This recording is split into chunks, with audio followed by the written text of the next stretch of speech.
बेटी के नखरे।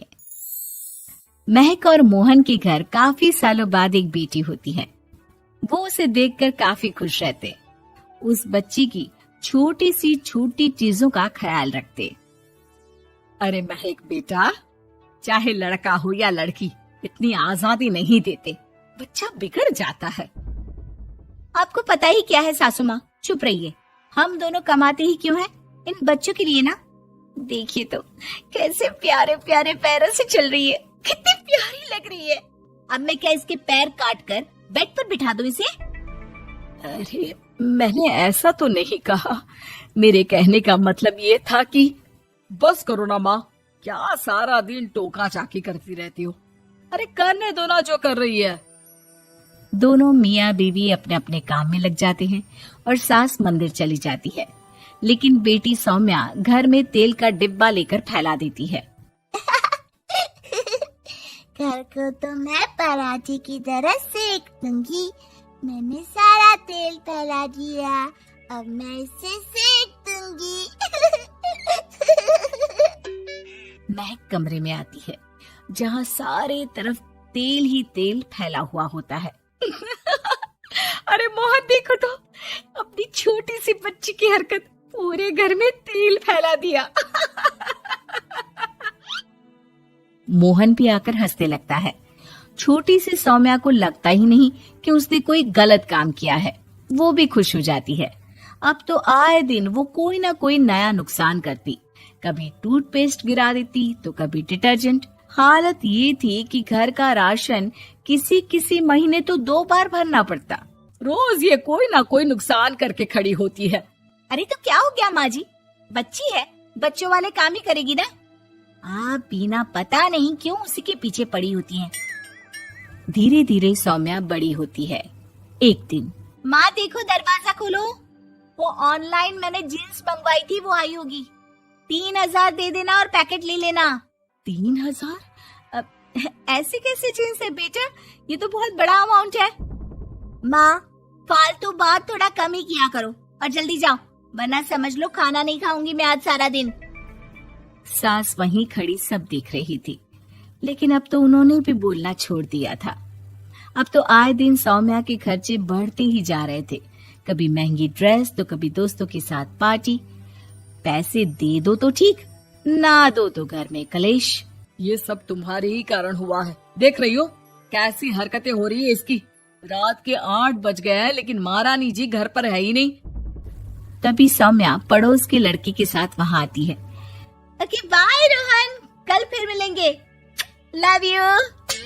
ये क्या हरकत है सौम्या, आज तो तुमने हद ही पार कर दी। पापा कब से परेशान है। और ये लड़का कौन है? तभी पास खड़ी सास बोलती है, देखो महक, आज तक मैंने कहा नहीं था लेकिन मैं आज कहूंगी, क्योंकि ये मेरे घर का मामला है। मैं नहीं चाहती कि मेरे बेटे का खानदान खराब हो या फिर कोई हम लोगों के घर के लिए बात करे। जाओ इसे ऊपर कमरे में छोड़ाओ, इससे कल बात करेंगे। मॉम देखो ना दादी क्या बोल रही है, चुप कराओ ना इनको, जैसे हमेशा करा देती हो। महक को अपनी गलती का एहसास हो रहा था। वो चुपचाप खड़ी होती है। मोहन बेटी को अच्छे से कमरे में सुलाकर माँ के पास आता है। देखो ये लड़का ठीक नहीं है, अब तुम लोग इसकी शादी करवा दो। ससुराल वाले अपने आप देख लेंगे। शादी के बाद जिम्मेदारी पड़ेगी तो सब ठीक हो जाएगा। शादी अभी तो 25 की है ये। तो क्या 50 तक बैठाओगी? नहीं नहीं, ठीक कह रही है माँ, इसके लिए जल्दी से कोई लड़का देखता हूँ। अगले रोज सौम्या खाने के टेबल पर, मैं आप लोगों को बता देती हूँ, मैं रोहन से प्यार करती हूँ और उसी से शादी करूंगी। रोहन? वही ना सक्सेना का लड़का, वो सक्सेना जो पिछले महीने ही जेल से छूट कर आया है। वो जेल नहीं, काम के सिलसिले में अमेरिका गए थे। अच्छा, सक्सेना अमेरिका गया था तो क्या पैसा वैसा कमा कर नहीं आया? ये देख रही है ब्लाउज, उसकी बीवी ने सिला था मेरा। पैसे की कमी का रोना रो रही थी, पति को कोस रही थी कि जुआ खेलते पुलिस ने पकड़ा और लगी लगाई नौकरी भी छूट गई। दादी कुछ भी मत बोलो, दादी को चुप कराओ ना। दादी जो बोल रही है ठीक बोल रही है। तेरे पापा ने तुझे देखने के लिए लड़के वालों को कल बुलाया है, समझी? अगली रोज लड़के वाले सौम्या को देखने आते हैं और उसकी शादी मयंक से हो जाती है। शादी के बाद सौम्या मायके आती है। वाह माँ, कितनी अच्छी शादी कराई है आप लोगों ने मेरी। लेकिन मुझे कुछ दिन और यहाँ रहना है। अरे बेटी, ये तेरा ही तो घर है, जितनी मर्जी रह। और क्या, दामाद जी कैसे हैं?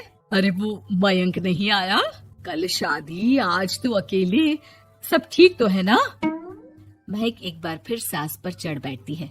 अब बस करिए ना माँ जी, अब तो ज्यादा ही हो रहा है। माना आपकी कुछ बातें मैंने नहीं मानी, लेकिन अब ये मेरी बेटी मायके आई है तो क्या उसका मतलब यही कि वो लड़कर आई है? हाँ पीना। सौम्या दादी की तरफ देखकर मुस्कुरा देती है, जैसे उन्हें चिढ़ा रही हो। दादी, मैं लड़कर नहीं बल्कि ये बता कर आई हूँ कि मुझे कुछ दिनों के लिए यहीं रहना है, माँ के पास। मेरा मन धीरे धीरे ही तो ससुराल में लगेगा। अब अगर आप बोलती है तो चली जाती हूँ मैं। अरे नहीं नहीं बेटी, ये मतलब नहीं था तेरे दादी के बोलने का।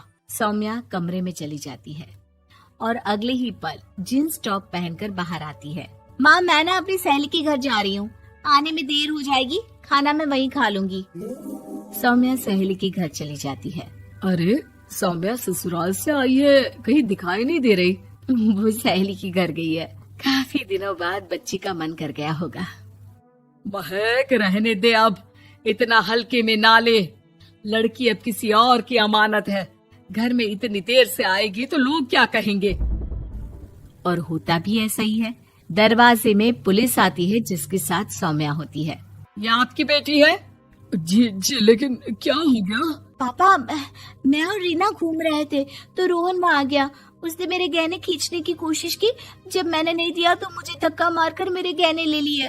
पापा, मुझे माफ कर दो, मुझे ना मयंक के पास जाना है। आप उसे फोन कर दो, वो मुझे ले जाएगा। दादी, आप ठीक कहती थी, वो अच्छा लड़का नहीं है। कोई बात नहीं बेटा, मयंक का फोन आया था, उसे तेरी याद आ रही थी, लेकिन वो तुझे भी अपनी जिंदगी जीने से नहीं रोकना चाहता था। मैं उसे बोल दूंगी कि वो कल तुझे लेने आ जाए। अगले दिन, चलो सौम्या, मैंने आज रात की फिल्म की टिकट और 5 स्टार होटल में खाने के लिए टेबल बुक कर दी है। फिर क्या, सौम्या खुशी खुशी अपने ससुराल चली जाती है और महक को बड़ों के सीख की कीमत का